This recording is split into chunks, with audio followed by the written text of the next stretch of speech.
Welcome back to our channel. చూడండి, కొత్త మాగాయ పచ్చడి. మీరు పెట్టేసుకున్నారా మామిడికాయ పచ్చడి? ఇది మా అత్తగారు పెట్టింది. ఫస్ట్ అయితే వాటర్లో ఉన్న ఒక గంట సేపు వదిలేసి ఇలా బయటికి తీసేసి శుభ్రంగా తుడుచుకోవాలి, పీల్ చేసుకోవాలి.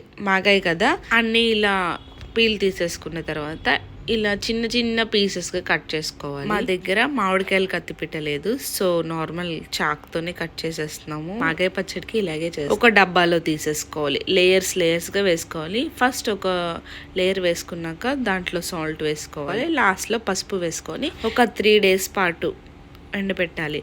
కారం, మెంతు పొడి, ఆవు పిండి, ఎల్లుల్లిపాయలు కచ్చాపచ్చిగా దంచుకో, గోరువెచ్చగా కాసిన పల్లి నూనె, అదే పచ్చడికి వాడతారు కదా, అది మొత్తం పూర్తిగా చల్లారాక దీంట్లో వేసుకోవాలి. మనం సాల్ట్ ముందుగా వేసుకున్నాం కాబట్టి చూసుకొని వేసుకో. Thank you for watching. Please like, share and subscribe. Thank you.